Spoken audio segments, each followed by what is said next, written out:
Me dijeron que no le contara a nadie, que sería nuestro secreto. Dijeron que me matarían si abría la boca, y yo con apenas 12 años le creí a ese monstruo. La sangre en mis piernas fue solo el comienzo de la pesadilla. Buenos días, mis queridos. Mi nombre es Clotilde, pero todos me dicen Clo. Tengo 79 años. Nací y crecí en Guadalajara, Jalisco, y hoy voy a contar una historia que guardé por casi 67 años. Una historia que muchos de mi familia ni siquiera saben bien, porque la vergüenza y el miedo me callaron por tanto tiempo. Si estás viendo este video, déjame un me gusta y suscríbete al canal. Esta viejita se los agradece de corazón. Cuéntame en los comentarios de qué parte de México me estás viendo. A veces me quedo imaginando cómo mis palabras llegan a lugares donde nunca puse un pie, y eso me da una alegría que ni sé explicar. También comenta algo que te guste hacer. Estoy buscando nuevas actividades de entretenimiento para divertirme en mi tiempo libre. Estoy ansiosa por leer todos los comentarios. Vamos a empezar por el principio, cuando yo todavía era la princesita de la casa, antes de que la oscuridad entrara por la puerta de enfrente disfrazada de familia. Nací en 1946, poco después de la Segunda Guerra Mundial. Guadalajara era una ciudad muy diferente de lo que es hoy. Vivíamos en una casa grande cerca del centro, con un patio inmenso donde jugaba con mis muñecas de trapo. Mi papá, Alides, trabajaba en las oficinas de Ferrocarriles Nacionales de México, un hombre respetado que siempre llegaba a casa con el traje impecable, incluso después de un día completo de trabajo. Mamá, doña Isaura, era maestra de primaria, de esas que sabía de memoria los nombres de todos los alumnos. Era una mujer elegante, siempre con vestido bien planchado y cabello arreglado, incluso dentro de casa. Decía que una mujer decente siempre debe estar presentable porque nunca se sabe quién va a tocar la puerta. Éramos una familia de clase media, en una época en que eso significaba tener privilegios que la mayoría no tenía.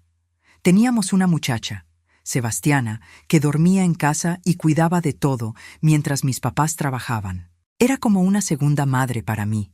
Me enseñaba historias de espantos que me hacían temblar de miedo y reír al mismo tiempo. Yo era hija única, el centro de las atenciones. Papá y mamá intentaron tener más hijos, pero después de 2 abortos, los doctores dijeron que era peligroso para mamá intentarlo de nuevo. Entonces todas las esperanzas, sueños y ambiciones de ellos fueron depositados en mí, y confieso que yo aprovechaba esa posición. Era consentida, sí, no lo voy a negar.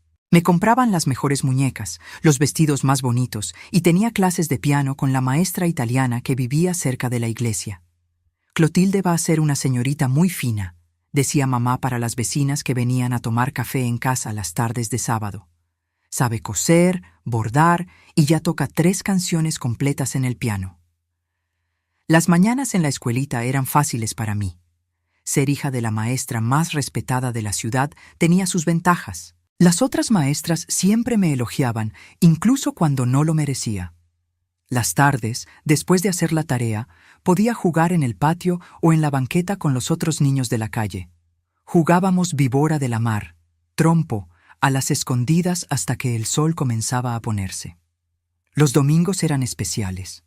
Nos levantábamos temprano para ir a misa en la Catedral de Guadalajara. Mamá me vestía con mi mejor vestido, me ponía listones en el cabello y me hacía prometer que me quedaría quietecita durante la celebración. Después de misa, íbamos a almorzar a casa de mi abuela materna, mamá Aparecida, que vivía a algunas cuadras de la catedral. El almorzar del domingo era una fiesta.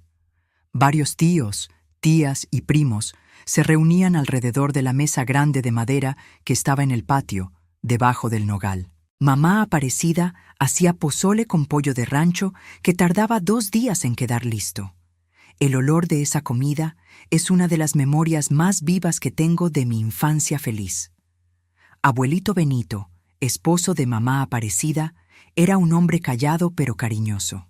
Trabajaba en el campo desde niño y aunque ya jubilado, todavía mantenía un huerto impecable en el fondo del patio. De él recibía las mejores frutas, mangos, tejocotes, guayabas recién cortadas, todavía tibias del sol. Mi abuela paterna, Mamá Olinda era viuda desde que yo era bebé. Vivía sola en una casita pequeña del otro lado de la ciudad. La visitábamos una vez al mes, siempre llevando víveres y medicinas. Era una señora de pocas palabras, siempre vestida de negro, pero que sonreía con los ojos cuando me veía llegar. Fue en 1957, yo tenía 11 años, cuando las cosas comenzaron a cambiar. Mamá Aparecida, aquella que hacía el mejor pozole del mundo, comenzó a sentir dolores fuertes. Al principio todos pensaron que era solo la edad. Ya tenía 67 años en esa época, pero los dolores no pasaban y se fue poniendo cada vez más flaca, más débil. «Es un tumor», oí a papá diciéndole bajito a mamá una noche cuando pensaban que yo estaba dormida. «El doctor dice que ya se extendió por todo el cuerpo». No entendí bien lo que eso significaba, pero sabía que era algo grave por la manera en que mamá comenzó a llorar, ahogando sollozos con las manos para que yo no la oyera. Mamá Aparecida duró apenas 3 meses después del diagnóstico. Vi a mi madre, siempre tan fuerte y controlada, desmoronarse poco a poco. Comenzó a faltar al trabajo para cuidar a su madre enferma. Pasaba días y noches al lado de la cama dando medicina, cambiando sábanas, rezando. Recuerdo el día en que mi abuela partió. Era un domingo, irónicamente. No hubo pozole, no hubo risas en el patio, solo silencio y el sonido del llanto contenido de los adultos. Me quedé sentada en el escalón del portal, sin entender bien por qué todos estaban tan tristes, pero sintiendo el peso de esa ausencia que nunca más sería llenada. El funeral fue al día siguiente. La ciudad entera parecía estar en el cementerio. Mamá Aparecida era conocida y querida por muchos. Mamá estaba devastada, apoyada en el brazo de mi papá, pareciendo que se iba a desmayar en cualquier momento. Fue ese día que vi a mi abuelo Benito, viudo a los 70 años, llorar por primera vez. No un llanto escandaloso, sino lágrimas silenciosas que escurrían por el rostro arrugado mientras miraba fijamente el ataúd siendo bajado a la tierra.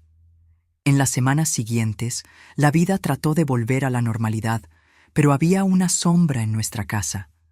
Mamá estaba diferente, distante. Trataba de sonreírme, pero yo me daba cuenta de que no era la misma sonrisa de antes.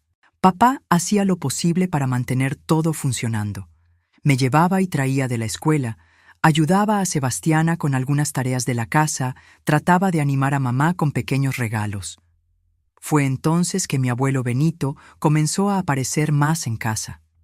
Al principio venía solo para el almuerzo del domingo, que ahora era en nuestra casa. Después comenzó a aparecer durante la semana también. «Tu abuelo está muy solo en esa casa», explicó papá. «Tu mamá es la única hija que vive en la ciudad. Tus tíos están todos lejos. Es nuestra responsabilidad cuidarlo ahora». Me gustaba el abuelito. Siempre traía dulces de menta en el bolsillo y me contaba historias de cuando era niño en el rancho. Historias de jaguares que aparecían en la siembra, de pescas en el río, de fiestas de San Juan donde conoció a mi abuela.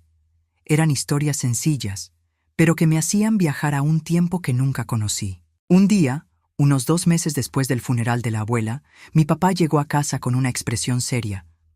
Llamó a mamá y los dos se quedaron platicando en voz baja en la cocina por un buen rato. Traté de oír, pero Sebastiana me mandó al cuarto a hacer la tarea. En la cena de esa noche, papá hizo el anuncio. «Clotilde, tu abuelo va a venir a vivir con nosotros. Ya no puede quedarse solo en esa casa. Es muy grande para que él la cuide y anda olvidando las cosas. Ayer dejó la estufa prendida y pudo haber causado un incendio». Mamá asintió con la cabeza, aunque sus ojos parecían preocupados. «Vamos a arreglar el cuartito de atrás para él. Ya hablé con Sebastiana. Ella va a ayudar a traer sus cosas mañana». Me emocioné con la idea. Tener al abuelito en casa significaba más historias, más dulces de menta, más atención. No me di cuenta en ese momento de cómo mamá parecía incómoda con la situación. No entendí la mirada de precaución que ella y papá intercambiaron. ¿Cómo podía imaginar que esa decisión tomada por amor y deber familiar cambiaría completamente el rumbo de mi vida? ¿Cómo podía saber que detrás de esas historias de rancho y esos dulces de menta se escondía un monstruo que destruiría mi infancia para siempre? Esa noche dormí tranquila, soñando con las historias que el abuelito me contaría todos los días. Poco sabía que las verdaderas pesadillas estaban a punto de comenzar. Abuelito Benito llegó una mañana de miércoles, cargando apenas una maleta de cuero vieja y una caja de cartón con sus pertenencias más preciadas. Yo estaba en la escuela cuando se instaló en el cuartito de atrás, ese que quedaba después del patio de servicio, separado de la casa principal por un pequeño corredor techado. «Ahora el abuelito va a ser parte de nuestra rutina, Clotilde», explicó mamá mientras preparaba la cena de ese día. «Ya está viejito y necesita nuestros cuidados. Sé una buena niña y ayuda en lo que puedas». Al principio, la presencia de él parecía una bendición. Abuelito se levantaba temprano, antes incluso que Sebastiana, y ya tenía el café hecho cuando todos nos levantábamos. Tenía una manera sencilla de hacer las cosas, pero eficiente. Arregló la llave del fregadero que siempre goteaba, compuso el portón que rechinaba, comenzó un pequeño huerto en el rinconcito del patio. Mi papá se puso contento al ver que a pesar de sus 70 años, abuelito todavía tenía fuerza y ganas. «Don Benito tiene buena mano para estas cosas», comentaba papá con aprobación. «Es hombre acostumbrado al trabajo pesado desde niño». Los primeros señales de que algo no andaba bien comenzaron sutilmente, como nubes finas que anuncian una tormenta distante. Noté que mamá evitaba quedarse sola con el abuelito. Cuando él entraba a la cocina mientras ella cocinaba, mamá luego encontraba una excusa para salir o me pedía que me quedara ahí con ella. En esa época pensé que era solo el luto todavía reciente por la muerte de la abuela lo que dejaba el ambiente pesado entre ellos. Abuelito comenzó a darme aún más atención. No solo me contaba historias, sino que ahora me traía pequeños regalos. Listones de colores para el cabello, dulces de la Valentina, hasta una muñeca de trapo que él mismo hizo. Eso me ponía muy contenta. Nunca había recibido tanta atención de un adulto que parecía tener tiempo infinito para mí. Fue más o menos un mes después de su llegada que noté el primer cambio real en su comportamiento. Estábamos cenando los cuatro, yo, mamá, papá y abuelito. Sebastiana ya se había retirado a su cuarto en el fondo. Mi papá comentó sobre un aumento que había conseguido en el trabajo. «Con este dinerito extra podemos hasta pensar en meter a Clotilde en esas clases de ballet que tanto pide», dijo papá sonriéndome. Casi brinqué de la silla de alegría, pero la voz del abuelito interrumpió mi celebración. «¿Ballet?», rezongó, golpeando el tenedor en el plato con más fuerza de la necesaria. «¿Para qué gastar dinero en tonterías? La niña tiene que aprender cosas útiles, cocinar, coser, cuidar la casa. Eso de andar brincando en zapatillas es cosa de gente de la capital que no tiene que hacer». Un silencio incómodo se apoderó de la mesa. Mi papá, siempre tan seguro, pareció achicarse ante las palabras ásperas del abuelito. Mamá miró hacia su plato, evitando la confrontación. «Papá, con todo respeto, la educación de Clotilde es decisión nuestra», mi papá finalmente respondió, pero su voz sonaba menos confiante de lo normal. Abuelito soltó una risa seca. «¿Decisión de ustedes? Ustedes están criando a esta niña toda llena de caprichos. En mi tiempo, los niños obedecían y punto. No andaban escogiendo lo que querían hacer o no». Esa fue la primera vez que vi el lado autoritario de mi abuelo, pero estaba lejos de ser la última. Poco a poco comenzó a meterse en todo, en los horarios de las comidas, en la ropa que yo usaba, hasta en el volumen del radio cuando papá escuchaba el partido de fútbol. «Esta casa se está volviendo un desmadre», se quejaba. En mi tiempo, el hombre que se respetaba mantenía el orden en el hogar. Era como si quisiera ser el dueño de todo, incluyendo a las personas. Noté que papá, para evitar discusiones, comenzó a ceder en cosas pequeñas. Mamá, por su parte, se quedaba cada vez más callada, más apagada. Lo peor era cuando mi papá necesitaba viajar por trabajo. Sucedía una vez al mes. Generalmente se quedaba 2 o 3 días fuera visitando otras estaciones ferroviarias. En esos días, abuelito actuaba como si fuera el hombre de la casa, dando órdenes a todos, incluyendo a Sebastiana, que comenzó a quejarse bajito. «Don Benito no es mi patrón», murmuró para mamá una tarde cuando pensó que yo no estaba oyendo. «El señor anda creyendo que puede mandar hasta en el aire que respiramos». Fue durante uno de esos viajes de mi papá, en agosto de 1958, que pasó algo que me dejó realmente asustada por primera vez. Mamá había ido a llevar unas ropas a una prima enferma y regresaría hasta la tarde. Sebastiana estaba lavando ropa en la pila del fondo. Yo estaba en la sala haciendo mi tarea de matemáticas. Abuelito entró a la sala, se sentó en el sillón frente a mí y se quedó observándome en silencio. Sentí un escalofrío extraño en la nuca, como si algo no estuviera bien. «Ven acá, Clotilde», dijo después de algunos minutos. «Deja que el abuelito vea si estás haciendo esa tarea bien». Me acerqué sosteniendo el cuaderno. Él se dio palmaditas en la rodilla, indicando que me debía sentar ahí. Reacia, obedecí. Al fin y al cabo, era mi abuelo, y siempre me habían enseñado a respetar a los mayores. «Ya te estás volviendo una señorita», murmuró pasando la mano por mi cabello, de una manera que me hizo sentir incómoda. «Ya casi estás en edad de casarte, ¿sabías?» «Solo tengo 12 años, abuelito», respondí confundida. En mi época, las niñas de 12 años ya estaban prometidas. Tu abuela tenía 14 cuando se casó conmigo. Su mano bajó por mi espalda en una caricia que ya no parecía caricia de abuelo. Necesitas aprender a ser mujer pronto. En ese momento, Sebastiana entró a la sala cargando una canasta de ropa. Abuelito inmediatamente quitó la mano de mi espalda y cambió el tono de voz. Esta niña ni sabe hacer una cuenta de división. En mi tiempo aprendíamos eso con reglazo. Me levanté rápidamente, aliviada por la interrupción. Algo en la mirada de Sebastiana me dijo que había notado algo extraño, porque frunció el ceño y me vigiló por el resto de la tarde. Esa noche, después de la cena, me fui a mi cuarto más temprano diciendo que tenía dolor de cabeza. En realidad, quería estar lejos del abuelito. Había algo en la manera que me miraba ahora que me daba miedo. Un miedo que no podía explicar ni entender completamente. Acostada en mi cama, oí a mi mamá y mi abuelo platicando en la cocina. Las voces comenzaron bajas, pero pronto subieron de volumen.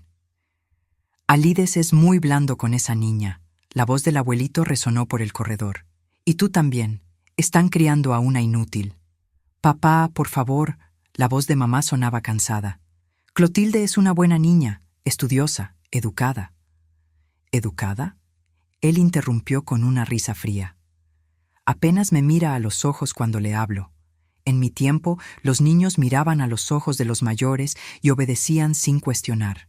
Los tiempos son otros, papá, y le pido que respete nuestra manera de criar a nuestra hija». Hubo un ruido como si alguien hubiera golpeado la mesa. «¿Respetar? Respeto era lo que tú debías tener por mí. Soy tu padre. Después de que tu madre murió, ustedes me arrinconaron en ese cuartito de atrás como si fuera un perro viejo». «Nadie lo arrinconó a usted en ningún lado». La voz de mamá se quebró. «Estamos tratando de cuidarlo, darle comodidad». «¿Comodidad?». Él se rió de nuevo de esa manera que me daba escalofríos. «Me encierran en ese cuchitrilo mientras ustedes se quedan en la casa grande. Me sirven al último en la mesa, me mandan callar la boca cuando doy un consejo».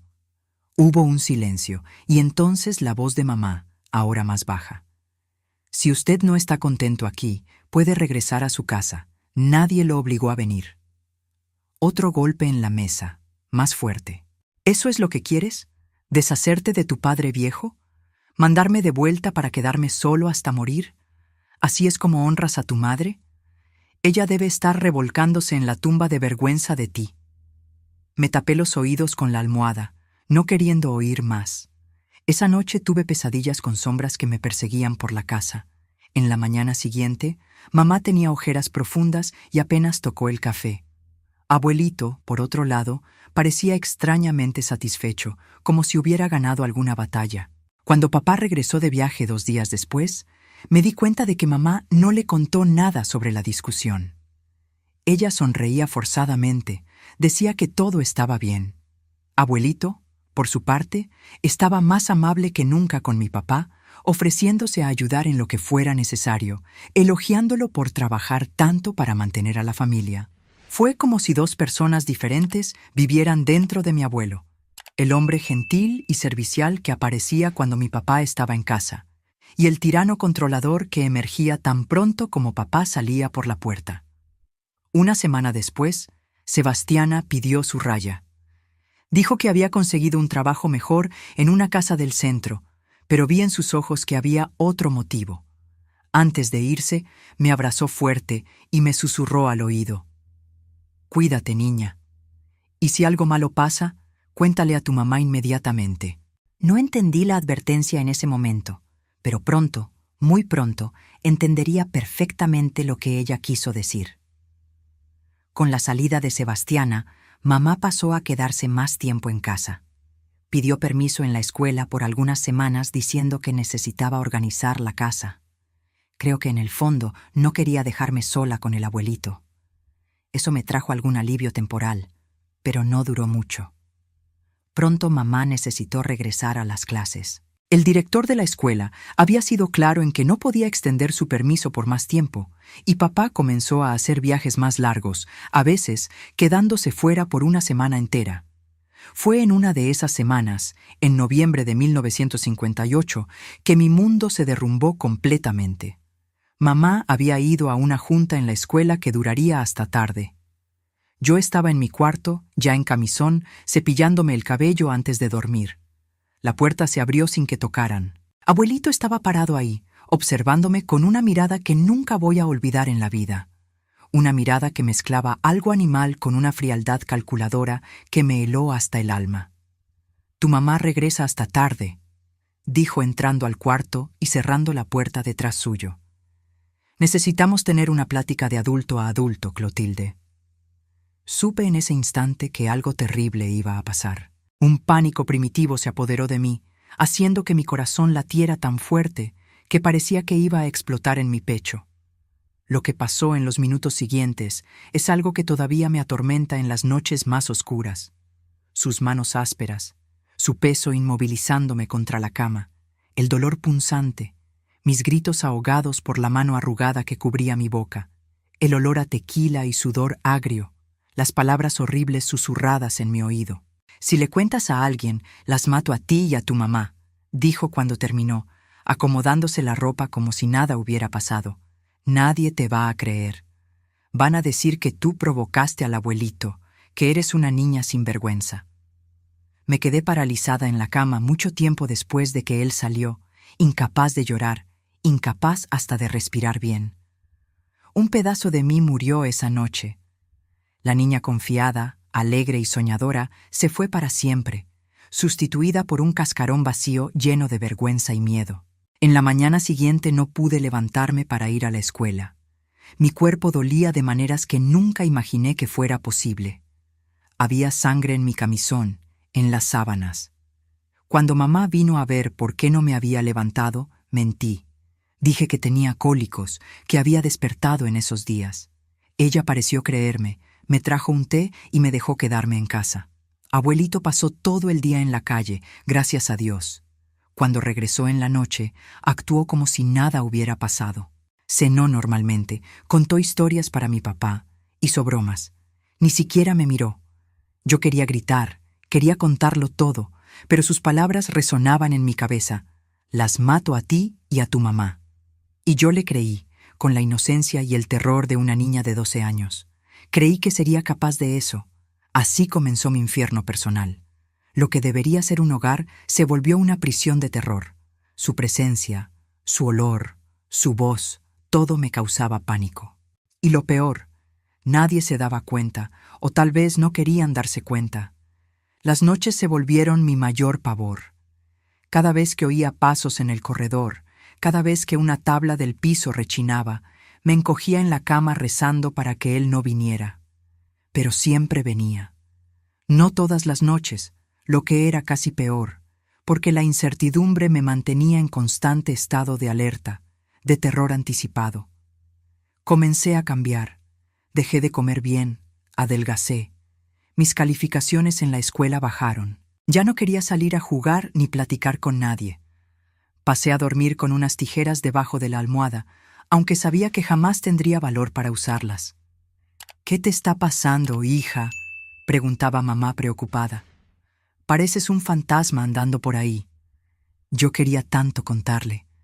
Las palabras llegaban hasta la punta de la lengua, pero entonces veía al abuelito parado en la puerta, observándome con esa mirada que lo decía todo, y el miedo me callaba nuevamente. 3 meses pasaron así, 3 meses que parecieron 3 siglos.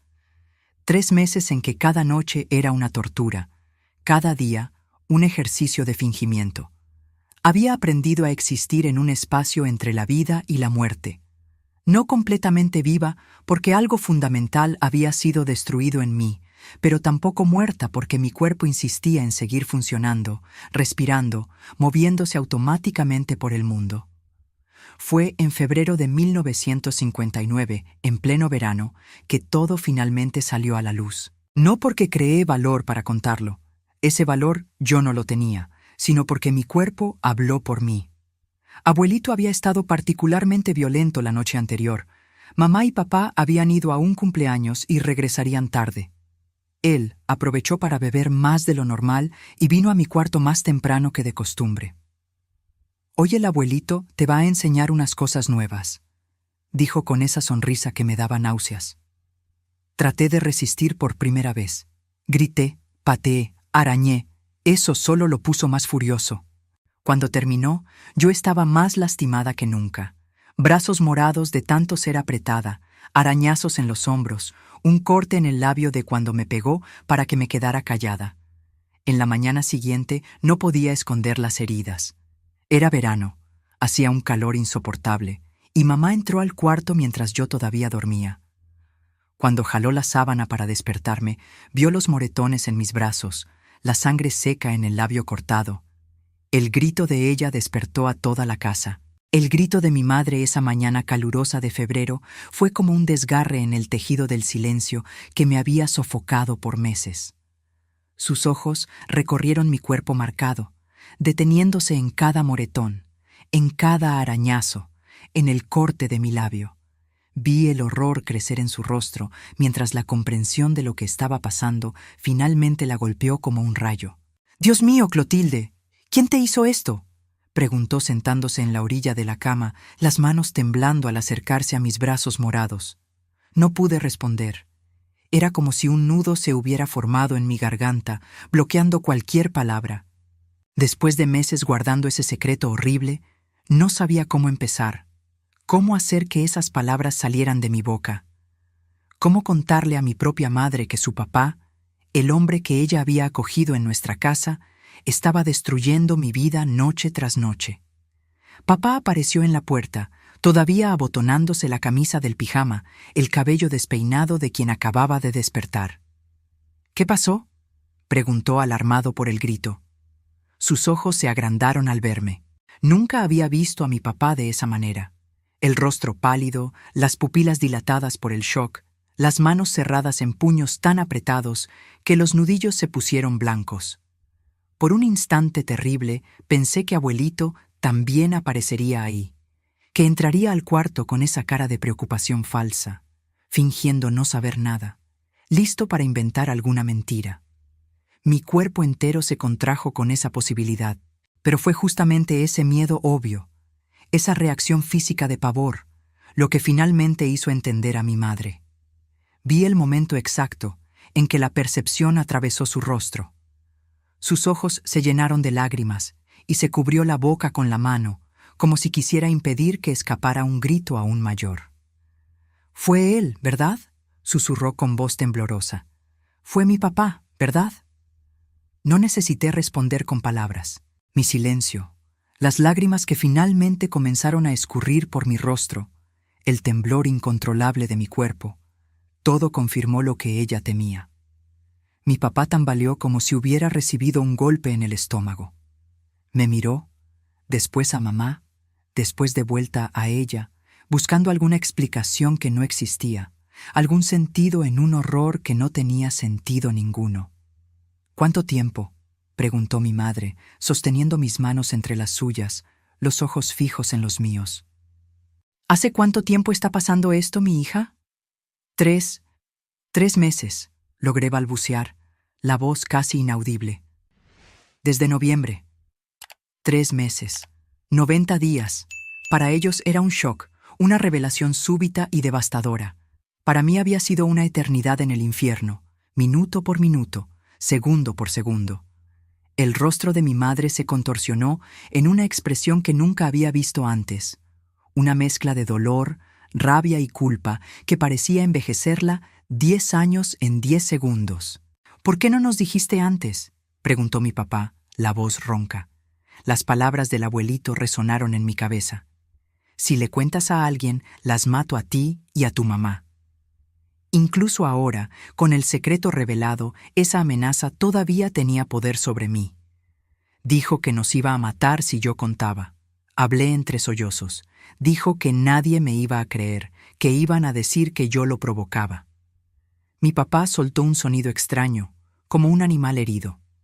Vi algo cambiar en sus ojos, la confusión y el shock, dando lugar a una furia que jamás había visto en aquel hombre siempre tan calmado y controlado. Se volteó bruscamente y salió del cuarto. Oí sus pasos pesados por el corredor en dirección al cuartito del fondo.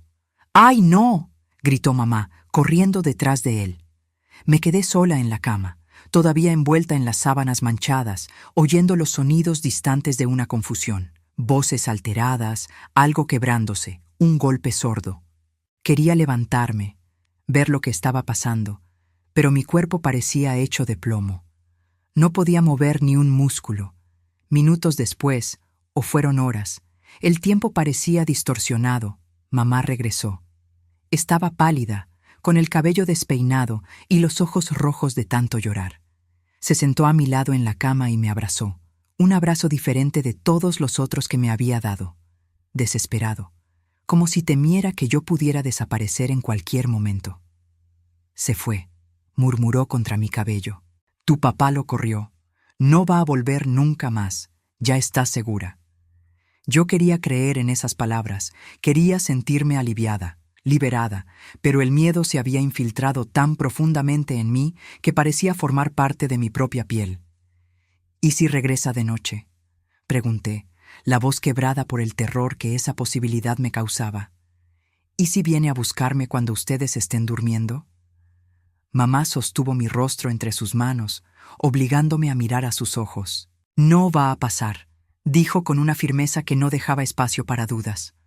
Tu papá está allá afuera ahora mismo cambiando todas las cerraduras, y después vamos a la policía. La palabra policía provocó una nueva ola de pánico en mí. Significaba que otras personas sabrían, que tendría que contar todo de nuevo, revivir cada detalle horrible. No quiero ir, lloré, escondiendo el rostro en las manos. No quiero que nadie sepa. Entiendo tu miedo, mi hija, dijo mamá acariciando mi cabello. Pero necesitamos hacer esto para que él nunca más le haga daño a ti o a cualquier otra niña. Ese día no fuimos a la policía. En vez de eso, mamá me llevó al doctor, un viejo amigo de la familia que atendía en casa.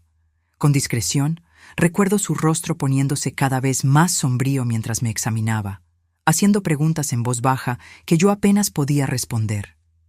Va a necesitar cuidados, le dijo a mi madre cuando terminó. No solo físicos. En la mañana siguiente, todavía adolorida y exhausta, fui llevada a la delegación. Era un edificio gris e intimidador en el centro de la ciudad.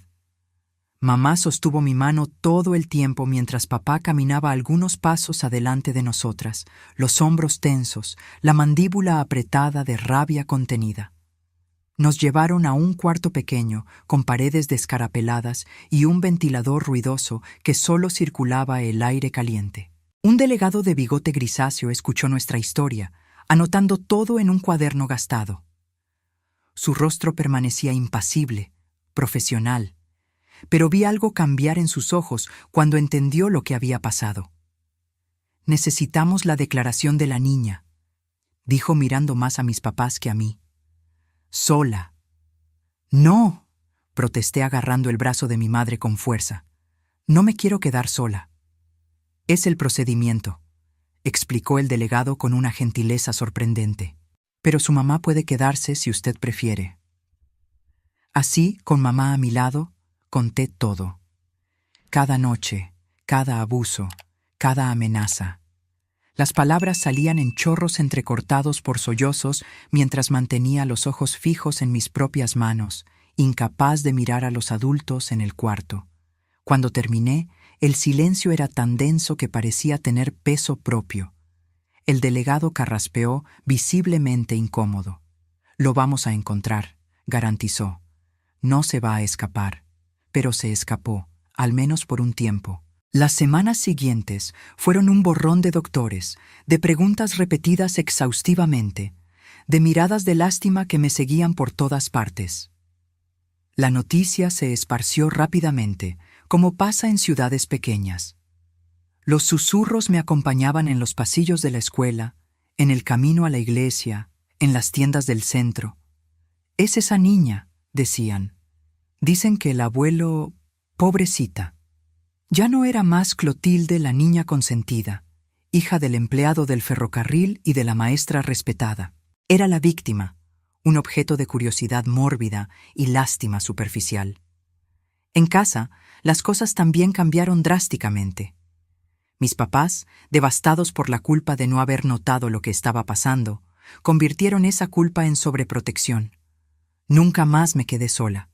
Siempre había alguien conmigo. Mamá, papá, una tía que vino a pasar una temporada con nosotros. Las ventanas ahora tenían cerrojos nuevos, y papá verificaba 2, 3 veces si todas las puertas estaban bien cerradas antes de irnos a dormir. Me cambiaron al cuarto de ellos. Mi antiguo cuarto, aquel donde la pesadilla había pasado tantas veces, fue cerrado con llave. Nadie entraba ahí. Era como si ese espacio hubiera sido contaminado para siempre. Las noches eran lo peor. Aunque sabía que estaba segura, que él no podría alcanzarme más, las pesadillas venían sin falta. Despertaba gritando, empapada de sudor frío, sintiendo su peso sobre mí, su olor a tequila, las manos ásperas en mi piel. Mamá me abrazaba hasta que paraba de temblar, murmurando palabras de consuelo que no lograban alcanzar el lugar oscuro donde vivía mi miedo. La policía buscó al abuelito por todas partes. Había desaparecido como humo. Algunos decían que había regresado al interior de Jalisco donde nació, otros que había huido a Michoacán donde nadie lo conocía. Hubo hasta quien dijera que se había matado aventándose al río. Yo no creía en ninguna de esas historias. En mi corazón infantil y aterrorizado, tenía la certeza de que estaba cerca, observándome, esperando el momento adecuado para cumplir su amenaza. En abril de 1959, 2 meses después del descubrimiento, comencé terapia. Era algo raro en esa época. Una ciudad pequeña como Guadalajara apenas tenía psiquiatras, mucho menos psicólogos especializados en trauma infantil. Pero mis papás movieron cielo y tierra para encontrar ayuda. Mamá llegó a vender sus joyas para pagar las consultas en la Ciudad de México, a donde viajábamos una vez por semana. La doctora Elena era una mujer de mediana edad con ojos gentiles detrás de anteojos de armazón dorado. Su consultorio era acogedor, con sillones suaves y un librero lleno de libros y pequeños juguetes. «No necesitas hablar si no quieres», me dijo en nuestro primer encuentro. «Podemos simplemente quedarnos aquí en silencio hasta que te sientas cómoda». Fue lo que hicimos en las primeras sesiones. Yo me sentaba, miraba por la ventana, a veces agarraba uno de los juguetes y lo manipulaba distraídamente. Ella solo observaba, haciendo anotaciones ocasionales, nunca presionándome. «Lo que te pasó no fue tu culpa», dijo cierto día, rompiendo nuestro silencio habitual. «Nada de lo que hiciste o dejaste de hacer causó esto. La culpa es completamente de él». Esas palabras tan simples y directas me pegaron como un rayo. No me había dado cuenta hasta entonces de cuánto me culpaba por no haber contado antes, por no haber resistido más, por haber creído en sus amenazas. Pero pude haber gritado, murmuré, las lágrimas escurriendo libremente. Pude haberle contado a mamá el primer día. Si hubiera hablado, Eras una niña enfrentando algo que ninguna niña debería enfrentar, respondió la doctora Elena. Hiciste lo que podías para sobrevivir. Y sobreviviste. Eso muestra que eres más fuerte de lo que imaginas. ¿Fuerte? Yo no me sentía fuerte. Me sentía quebrada, sucia, irremediablemente dañada. Nunca más voy a ser como antes, confesé, dando voz a mi mayor miedo. Nunca más voy a ser normal. Normal es una palabra complicada, dijo, inclinando la cabeza pensativamente. No vas a ser como eras antes, eso es verdad. Nadie permanece igual después de un trauma. Pero eso no significa que no puedas tener una vida plena, feliz y significativa. Yo quería creerle. Quería tanto creer que había un futuro para mí más allá de aquel horror, más allá del miedo constante, más allá de las noches en vela y las pesadillas. Mayo llegó trayendo lluvias fuertes que parecían nunca terminar. El cielo permanecía constantemente gris, como si reflejara el estado de mi alma. La policía prácticamente había desistido de encontrar al abuelito. El caso fue archivado, aunque el delegado garantizó que sería arrestado si algún día reaparecía. Fue en ese punto bajo, cuando la esperanza parecía más distante que nunca, que mamá y papá comenzaron a hablar sobre mudanza. Salir de Guadalajara, recomenzar en otro lugar donde nadie conociera nuestra historia, donde yo no fuera la niña del caso. Ciudad de México, tal vez, sugirió papá durante la cena. Tengo un primo que trabaja en correos allá. Dice que me puede conseguir algo. La idea de dejar la única ciudad que conocía, de abandonar la casa donde había crecido, a pesar del terror de los últimos meses, me asustaba casi tanto como la posibilidad de quedarme. ¿Pero y la escuela? ¿Y mis amigas?, pregunté, aunque sabía que tenía pocas amigas ahora. La mayoría se alejó cuando el escándalo salió a la luz, por vergüenza o por orden de los papás que no querían que sus hijas se involucraran. Hay escuelas mejores en la capital, respondió mamá forzando una sonrisa optimista. Y vas a hacer nuevos amigos, amigos que no saben, que no te van a mirar de esa manera. Yo sabía a qué se refería. La manera como todos me miraban ahora, con lástima, con curiosidad mórbida o peor, con esa expresión incómoda de quien no sabe qué decir. Tal vez, pensé, tal vez comenzar de nuevo en otro lugar fuera exactamente lo que necesitaba. Un lugar donde nadie supiera, donde pudiera ser simplemente Clotilde, no la víctima. Un lugar donde cada esquina no trajera memorias terribles, donde cada sombra no me hiciera imaginar que él estaba al acecho. ¿Cuándo?, pregunté, sintiendo por primera vez en meses algo parecido a esperanza. En cuanto yo confirme el empleo, respondió papá apretando mi mano sobre la mesa. Algunas semanas, tal vez. Esa noche, acostada en la cama improvisada en el cuarto de mis papás, mirando al techo mientras la lluvia golpeaba las ventanas, me permití imaginar ese nuevo comienzo. Una nueva casa, una nueva escuela, nuevas personas que no conocían mi pasado. Tal vez allá pudiera empezar a reconstruir los pedazos quebrados de mí misma. Tal vez allá pudiera un día dormir sin miedo. Pero antes de que pudiéramos realizar ese plan, antes de que pudiera escapar de esa ciudad y de las memorias que me atormentaban en cada rincón, algo pasó que cambió todo nuevamente. Algo que ninguno de nosotros podría haber previsto y que sacaría a la luz fuerzas que ni sabía que poseía. Fue a principios de junio, casi 4 meses después de que mis papás descubrieron el abuso, que la tormenta que parecía haber pasado regresó con fuerza total. Y esta vez yo estaría en el centro del huracán, incapaz de esconderme, forzada a enfrentar al monstruo de mis pesadillas una última vez. Era un sábado de junio, llovía finamente en Guadalajara. Esa lluvia triste que no lava nada, solo deja todo más húmedo y pesado. Pasé la mañana ayudando a mamá a separar ropa para donación. Nos estábamos preparando para la mudanza, aunque todavía no teníamos fecha exacta. Papá había ido al centro a resolver algunos pendientes en el banco. Nosotras dos estábamos solas en casa, puertas y ventanas cerradas como siempre desde aquel día fatídico. El sonido del timbre rasgó el silencio como un trueno. Mamá y yo nos miramos asustadas. No esperábamos a nadie. Amigos y parientes sabían que debían avisar antes de visitar. Era parte de las nuevas reglas de seguridad de la casa. «Quédate aquí», instruyó mamá, su rostro súbitamente tenso. Desde la sala la oí acercarse cautelosamente a la puerta, preguntando quién era. La respuesta fue amortiguada por la lluvia, pero reconocí el timbre de la voz. Era doña Teresita, nuestra vecina de enfrente, una señora viuda que siempre había sido gentil conmigo. Mamá abrió la puerta, pero solo una rendija, manteniendo la cadena de seguridad puesta. «Isaura», oí a doña Teresita decir, su voz anormalmente urgente. «Necesito decirte algo. Es sobre tu papá».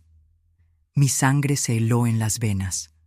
Solo la mención indirecta de él era suficiente para dejarme paralizada de miedo. «¿Qué tiene él?». La voz de mi madre sonó afilada como un cuchillo. «Está de vuelta», habló doña Teresita tan bajo que casi no la oí. «Lo vi anoche andando por la calle de atrás. Estoy segura de que era él.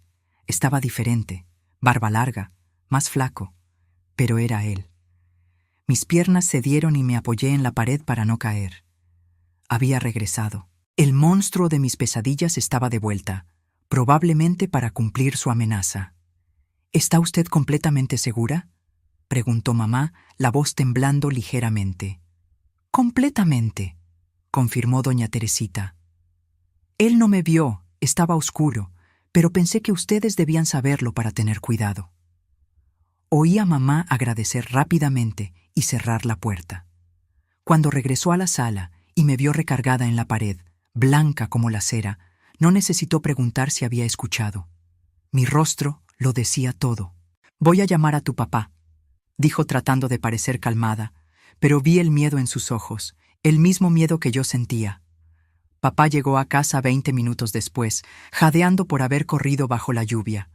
Su rostro era una máscara de furia controlada. «Voy a la delegación ahora mismo», anunció, todavía parado en la entrada, goteando agua en el piso. «Tienen que arrestarlo. Está prófugo desde hace meses».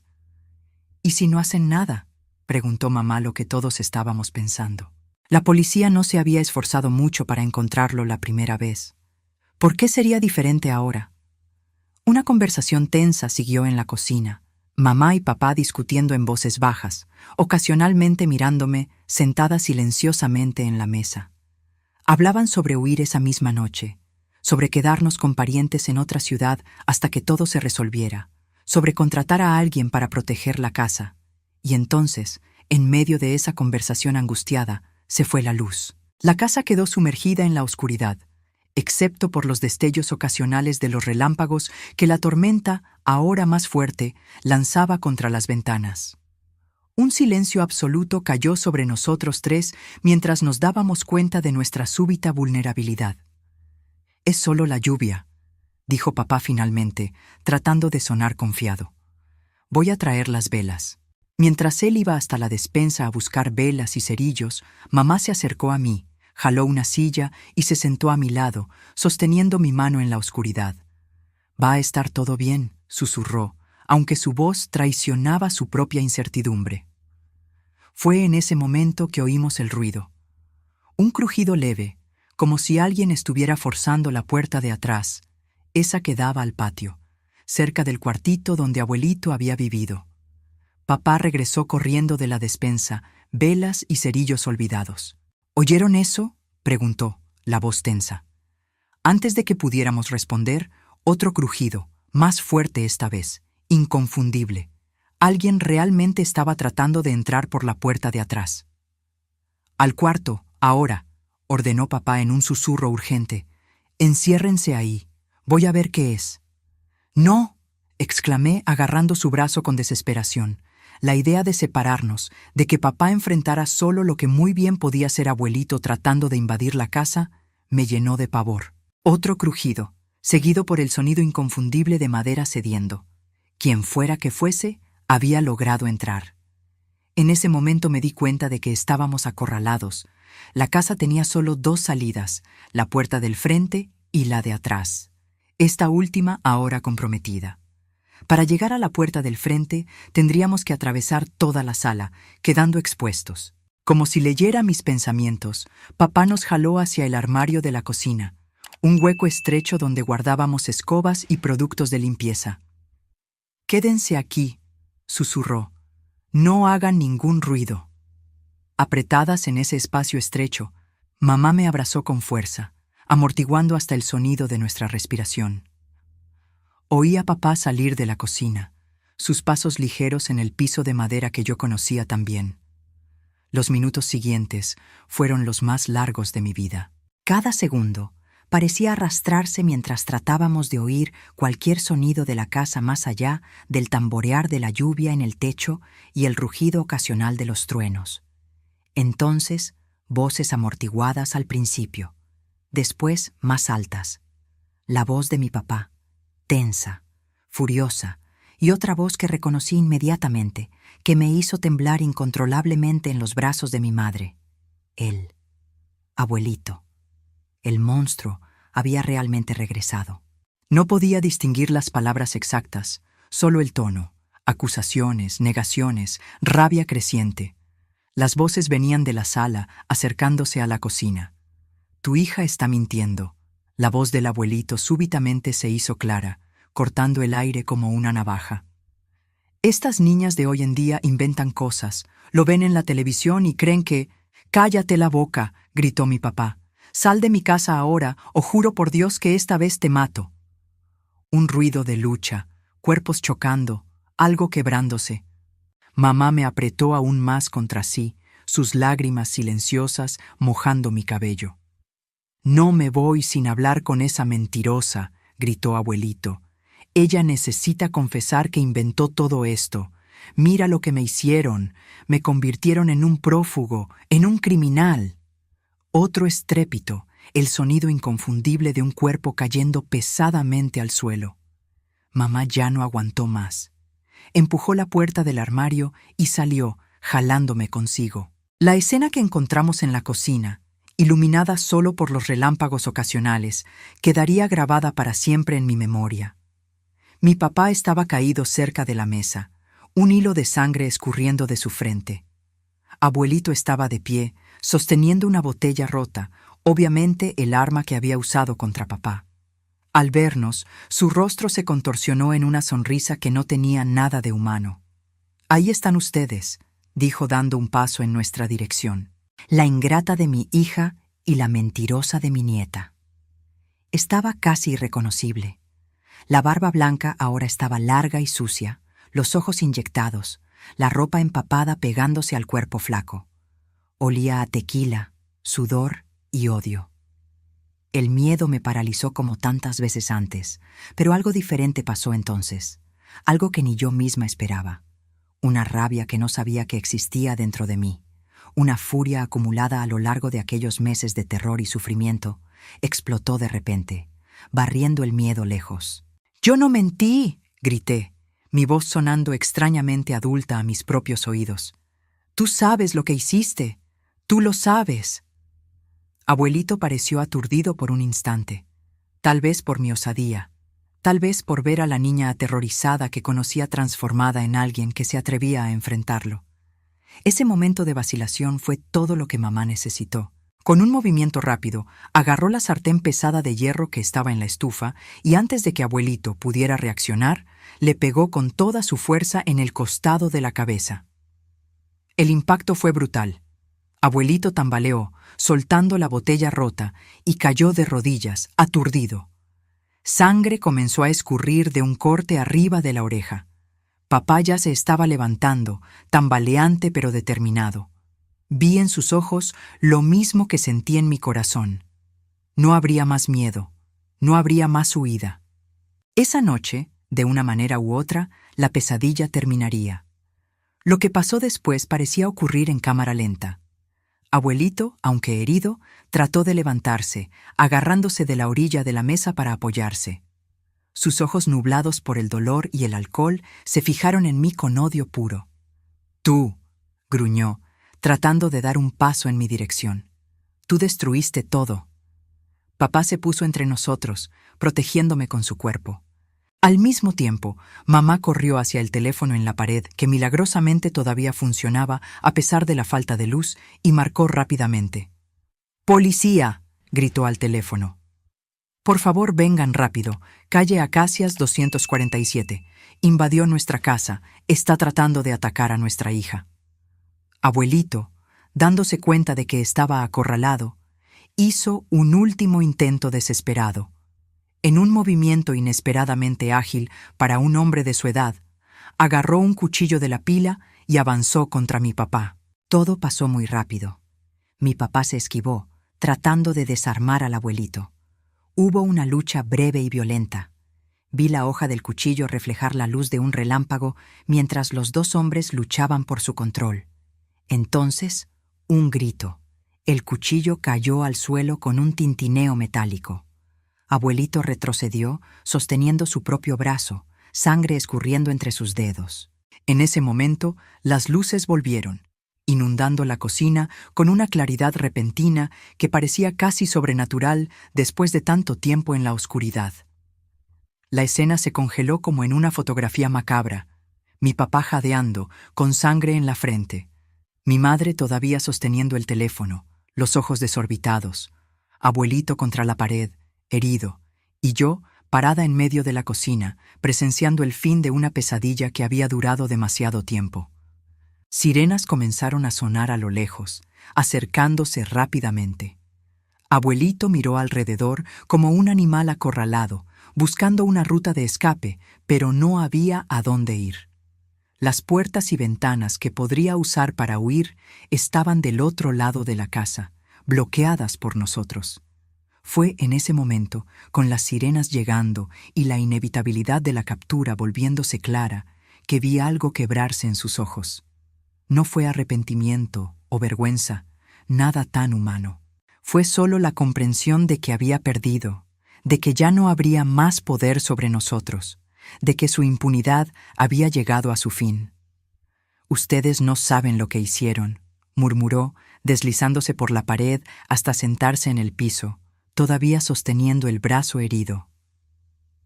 No saben. Minutos después, la casa fue invadida por policías. Abuelito fue detenido, esposado a pesar de las protestas débiles sobre su herida.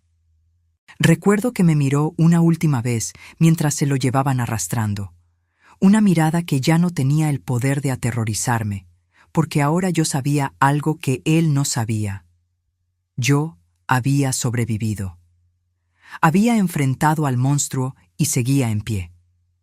Las horas siguientes fueron un torbellino de actividades. Paramédicos tratando el corte en la frente de mi papá, policías tomando nuestras declaraciones, vecinos curiosos aglomerándose en la banqueta a pesar de la lluvia, tratando de entender lo que había pasado.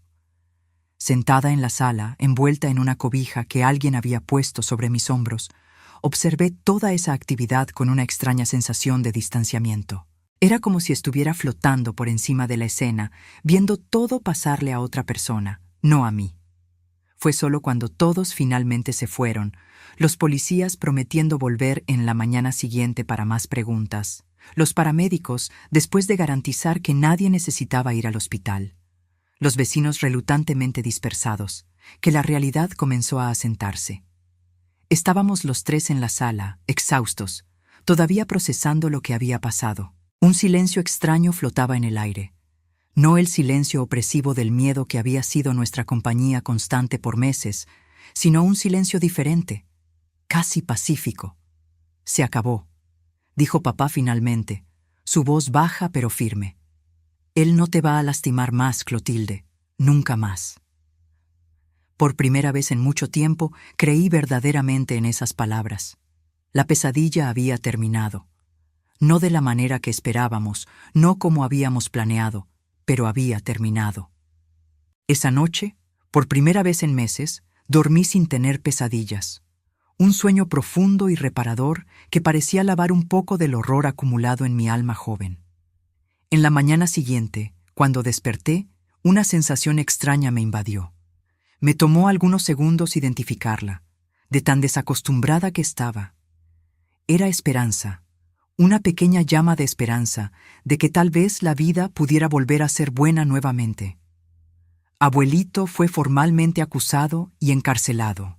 El juicio, algunos meses después, fue rápido. Las evidencias eran abrumadoras, especialmente después de que invadió nuestra casa, confirmando todas las acusaciones con sus propias acciones. Fue condenado a 12 años de prisión. Nunca más lo vi después de esa noche en la cocina. Nunca quise verlo. Supe años después que murió en la prisión, un ataque al corazón en el 5º año de su sentencia. La noticia no me trajo alegría, pero tampoco tristeza. Solo un extraño vacío, como si un capítulo particularmente doloroso de un libro finalmente hubiera sido volteado. Nuestra mudanza a la Ciudad de México terminó sucediendo de todas maneras, algunos meses después del incidente. Necesitábamos un nuevo comienzo, lejos de las memorias, lejos de las miradas, lejos de los susurros que persistían a pesar de la condena del abuelito. En la capital, poco a poco, reconstruimos nuestras vidas. Continué la terapia con la doctora Elena, quien me ayudó a entender que lo que había pasado no me definía, que yo era mucho, mucho más que la violencia que había sufrido. Mamá volvió a enseñar, ahora en una escuela más grande donde nadie conocía nuestro pasado. Papá consiguió un buen empleo en correos gracias al primo que había mencionado. Poco a poco, la vida fue ganando colores nuevamente. Fue un camino largo y difícil. Hubo recaídas, momentos en que el miedo regresaba con toda su fuerza, noches en que las pesadillas volvían tan vívidas como antes. Pero cada día que pasaba, cada pequeña victoria, hacer un nuevo amigo, lograr dormir una noche entera sin despertar gritando, ser capaz de hablar sobre lo que había pasado sin desmoronarme, era un paso hacia la sanación. A los 17 años conocí a Roberto, un muchacho gentil y paciente que se convertiría en mi marido algunos años después. Fue la primera persona fuera de mi familia y de la terapia a quien le conté lo que había pasado. Su reacción, compasión sin lástima, rabia en mi nombre sin tratarme como víctima, fue parte importante de mi proceso de sanación. La vida siguió su curso. Me gradué como maestra, como mamá. Me casé con Roberto a los 23 años.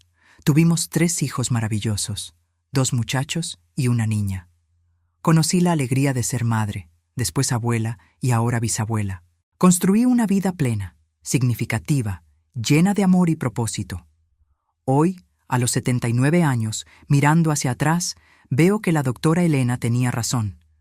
Lo que me pasó no me definió. Me cambió, sí. ¿Cómo podría no cambiarme? Pero no determinó en quién me convertiría. Fue un capítulo horrible en mi historia, no la historia completa. Aprendí que la sanación no siempre significa olvidar. A veces significa recordar sin que el dolor te destruya. Significa cargar las cicatrices, pero no dejarse paralizar por ellas.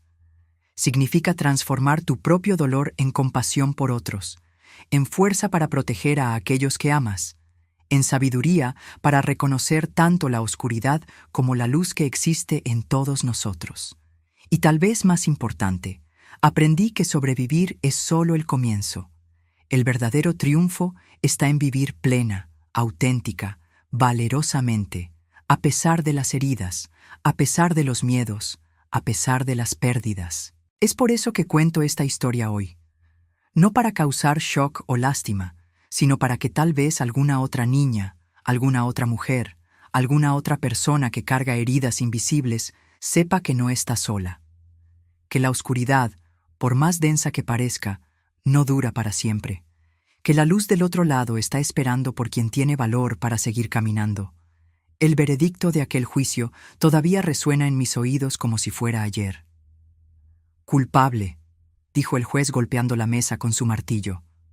Abuelito recibió 12 años de prisión, pero para mí ninguna sentencia sería suficiente para compensar lo que había hecho.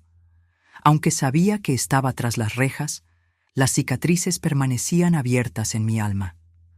Al día siguiente del juicio, mamá, papá y yo tuvimos una conversación seria en nuestra cocina. El aire estaba pesado, no solo por la condena del abuelito, sino porque todos sentíamos que algo aún no estaba resuelto. La justicia oficial había hecho su trabajo, pero había una justicia mayor, más profunda, que permanecía pendiente. 12 años, murmuró papá, pasándose la mano por el cabello ya rayado de canas. Puedes salir antes por buen comportamiento, y después vamos a vivir siempre mirando por encima del hombro. Mamá suspiró, sus ojos revelando el peso imposible que cargaba, el dolor de saber que su propio padre, el hombre que debería proteger a su familia, había destruido la inocencia de su única hija. Necesitamos hacer algo definitivo, dijo con una determinación que nunca había visto antes en sus ojos, siempre tan gentiles. Algo que garantice que él jamás tendrá la oportunidad de hacerle daño a Clotilde nuevamente. Fue ahí, en esa cocina, que el plan comenzó a tomar forma. No un plan vengativo o violento, mis papás nunca fueron personas de violencia. Era un plan de protección, de recomienzo, de reconstrucción de nuestras vidas de una manera que aquel hombre jamás pudiera alcanzarnos nuevamente. Vamos a dejar Guadalajara, anunció papá. No solo cambiar de ciudad, sino desaparecer. Rehacer nuestras vidas donde él jamás pueda encontrarnos, aunque algún día salga de la prisión. La Ciudad de México había sido nuestro plan inicial, pero ahora parecía obvio de más. Era el primer lugar donde nos buscaría si un día recuperaba la libertad. Necesitábamos algo más radical, más seguro. El norte, sugirió mamá, sorprendiéndonos. Mi prima Durbalina se mudó a Tijuana hace años. Dice que es otro mundo, otra vida. Nadie nos conocería allá. Tijuana. El nombre sonaba como una promesa exótica de nuevos comienzos. Casi 2.000 kilómetros de distancia de Guadalajara, separados no solo por la geografía sino por paisajes, climas y culturas completamente diferentes. ¿Pero y los empleos? ¿La escuela de Clotilde? ¿Nuestra casa? Cuestionó papá, la preocupación de proveer para la familia nunca dejando su mente. Venderemos todo, respondió mamá con una firmeza sorprendente. Cambiaremos de nombre si es necesario. Haremos lo que sea necesario para proteger a nuestra hija. Observé a mis papás en esa conversación, maravillada con su determinación, con el amor que demostraban por mí. Estaban dispuestos a renunciar a todo. La seguridad de empleos establecidos, la casa que habían construido con tanto sacrificio, la cercanía con amigos y parientes, todo para protegerme, para darme una oportunidad de recomenzar. ¿Qué opinas, Clotilde?, preguntó papá finalmente, volteándose hacia mí. ¿Estás lista para un nuevo comienzo? ¿Para dejar todo esto atrás? Miré alrededor de la cocina, a las paredes que habían presenciado tantas memorias, algunas felices, otras terribles. Pensé en la escuela donde todos me miraban con lástima o curiosidad mórbida. Pensé en las calles de Guadalajara que ahora parecían siempre esconder sombras, cada esquina un recordatorio de lo que había pasado. Sí, respondí, sintiendo por primera vez en muchos meses algo parecido al entusiasmo. Quiero irme, quiero empezar de nuevo. Los preparativos para nuestra nueva vida comenzaron discretamente, casi en secreto. No queríamos que nadie supiera hacia dónde nos dirigíamos, ni siquiera los pocos parientes con quienes todavía manteníamos contacto. Papá le contó solo a su jefe, inventando una historia sobre problemas de salud que exigían tratamiento en otro clima.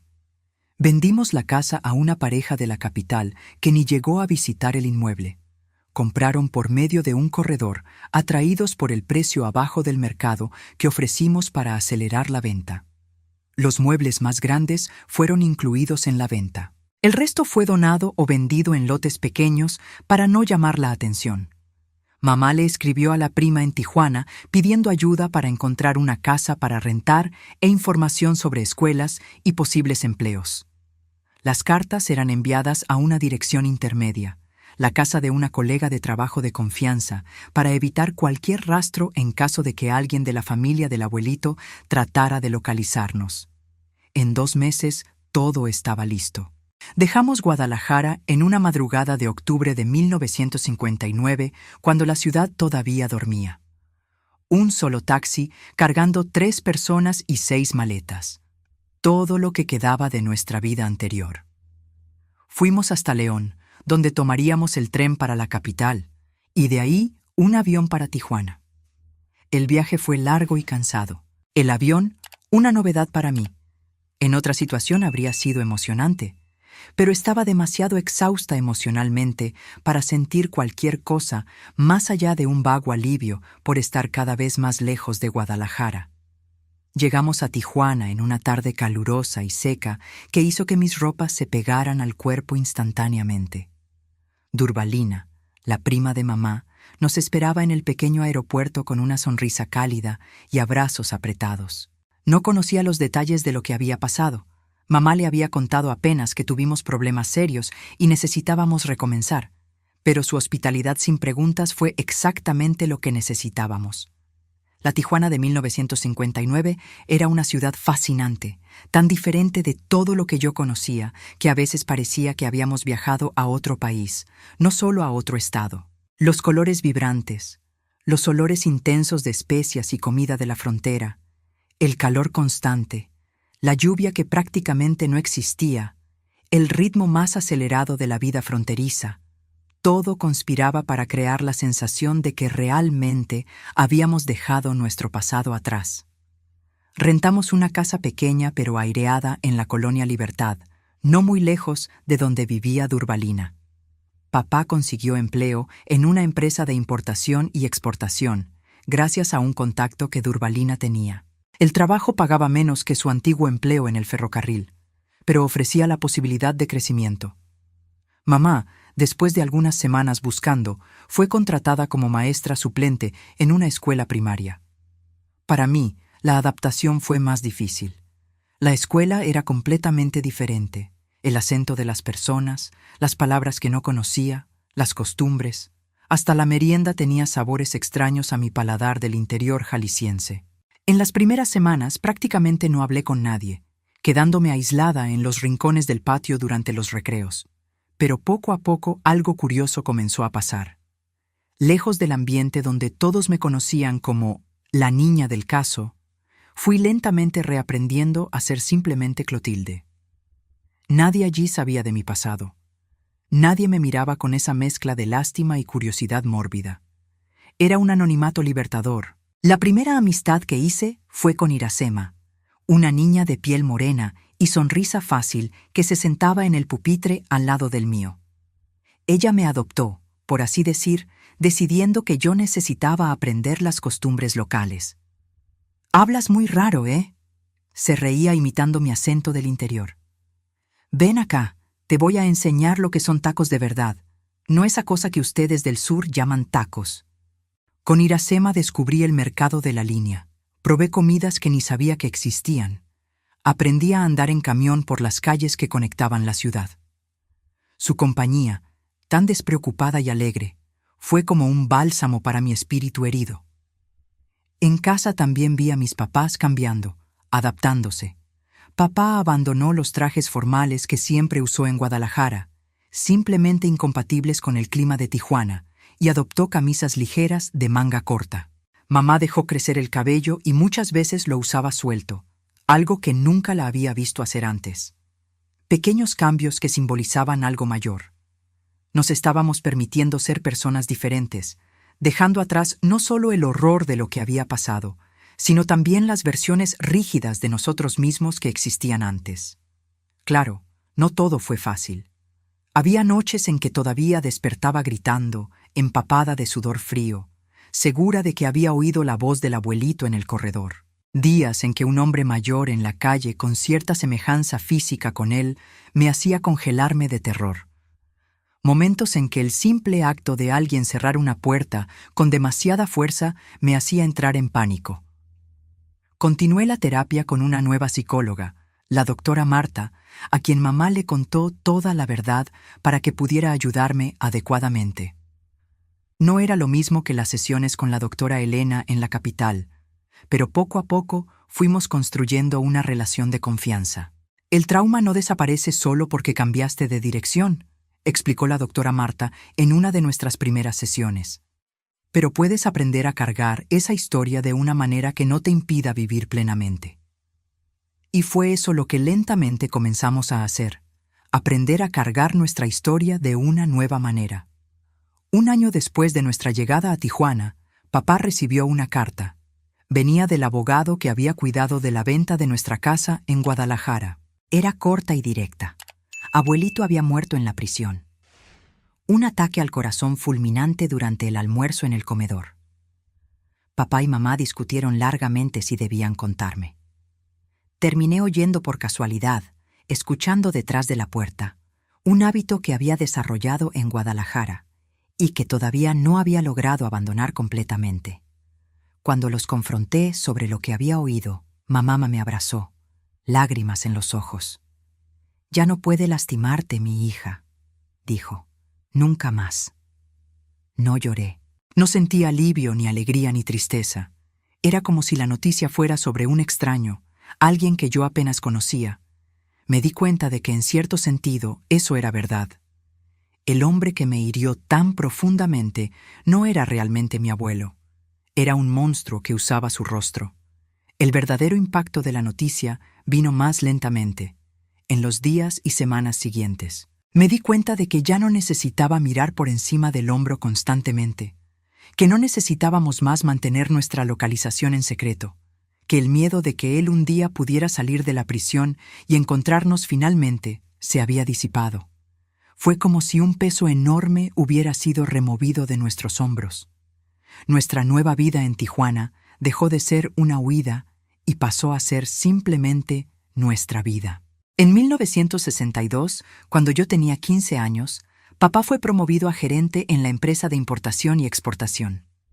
El aumento de salario permitió que compráramos una casa propia, más grande y más aireada, cerca del Parque Morelos.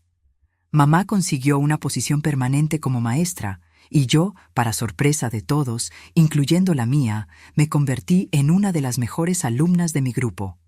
«Mira nomás», comentó papá orgulloso cuando le mostré mi boleta llena de buenas calificaciones. «¿Quién lo diría, eh? Nuestra hija, la intelectual de la familia».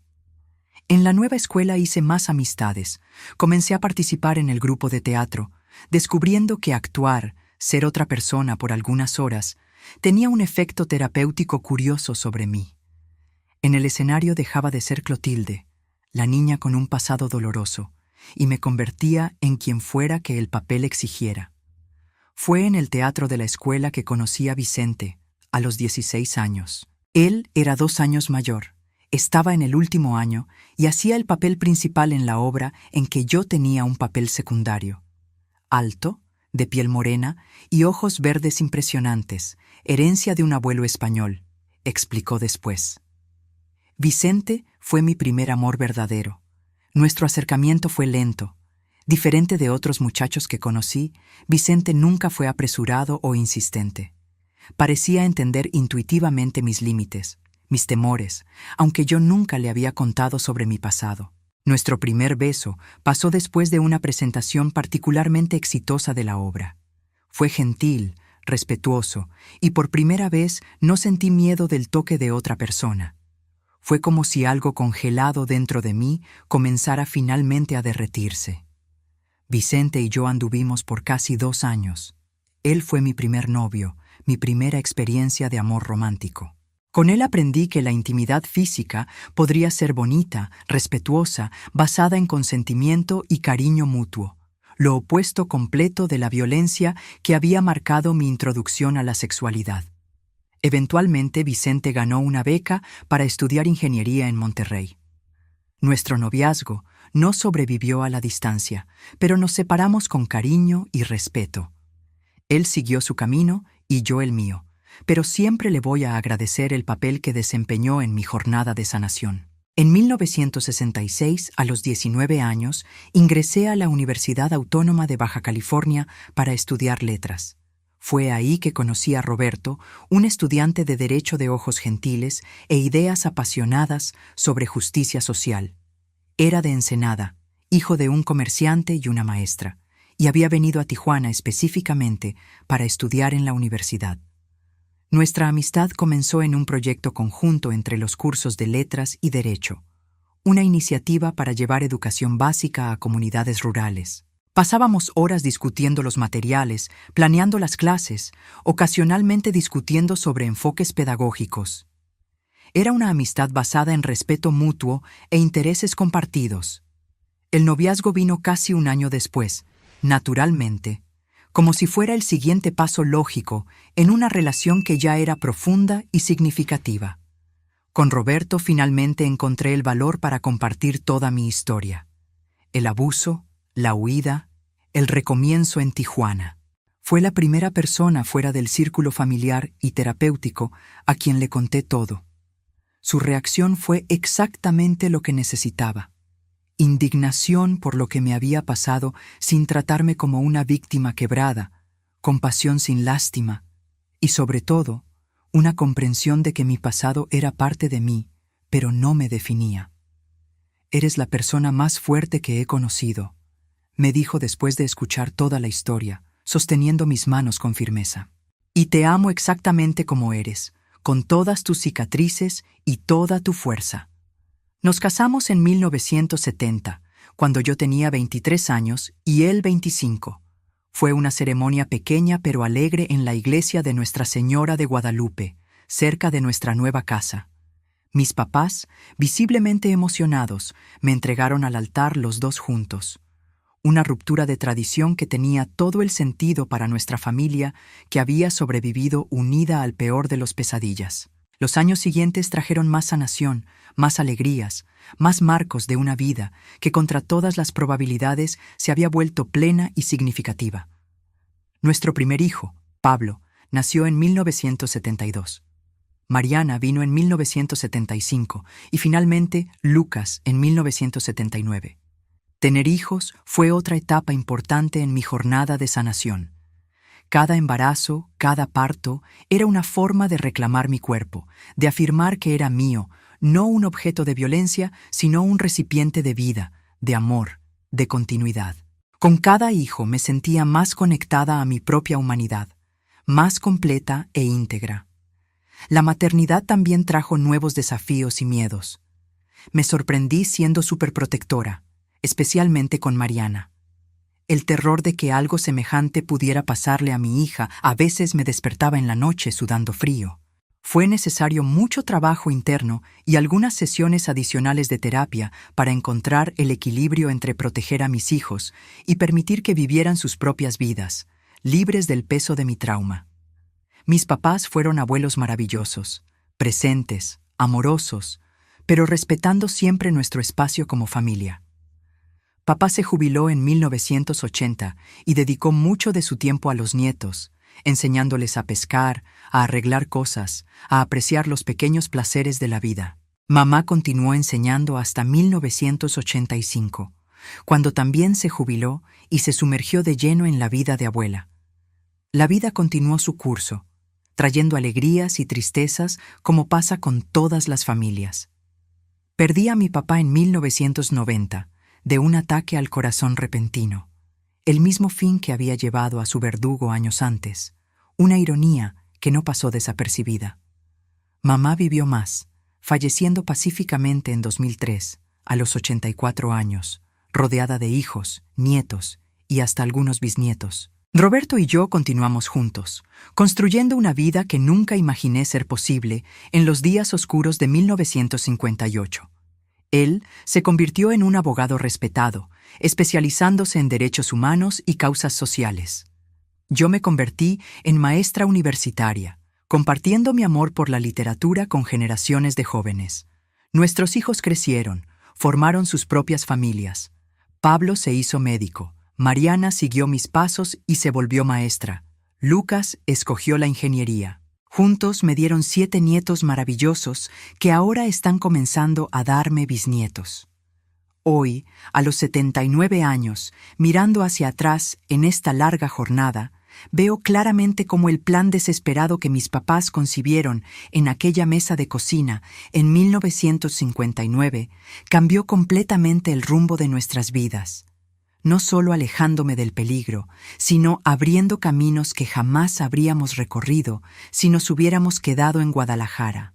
Aquella decisión de partir, de reconstruir todo desde cero, fue el acto más valiente y amoroso que mis papás podrían haber hecho por mí. Sacrificaron la seguridad de lo conocido, arriesgaron todo por un futuro incierto, solo para darme la oportunidad de sanar, de crecer, de vivir sin la sombra constante del miedo. La justicia oficial hizo su parte, condenó al monstruo a la prisión donde eventualmente encontró su fin. Pero la verdadera justicia, la que realmente importó para nuestra familia, fue la que construimos con nuestras propias manos. La elección deliberada de no permitir que aquella violencia definiera el resto de nuestras vidas, la negativa a ser para siempre víctimas, la determinación de construir algo bello a partir de las ruinas. Si hay una lección que esta larga vida me ha enseñado y que me gustaría compartir con ustedes que me ven, es que nuestro poder de sanación es mucho mayor de lo que imaginamos. No importa qué tan profundas sean las heridas, qué tan oscura sea la noche, siempre existe la posibilidad del amanecer. Siempre hay un camino para la reconstrucción, para la redención, para la alegría. Mis queridos que me han visto hasta aquí, les agradezco de corazón por escuchar a esta viejita contar su historia. Si mi jornada tocó su corazón de alguna forma, les pido que dejen un me gusta en este video y se suscriban al canal. Cada suscripción me hace sentir que valió la pena abrir mi corazón, que mis palabras pueden tal vez traer consuelo o fuerza para alguien que está pasando por su propio valle de sombras. Y si quieren escuchar más historias de superación como la mía, mi nieta publica varios testimonios de otras abuelitas que, como yo, cargan historias de dolor, resistencia y triunfo. Historias que nos recuerdan que somos mucho más fuertes de lo que imaginamos, que nuestras cicatrices, aunque nunca desaparezcan completamente, pueden convertirse en marcas de honor que cuentan no solo lo que sufrimos, sino principalmente cómo sobrevivimos. Hasta el próximo video, mis queridos. Que Dios bendiga el camino de cada uno de ustedes y que nunca pierdan la esperanza. Incluso en las noches más oscuras, esta abuelita aquí es prueba viviente de que siempre, siempre hay luz al final del túnel.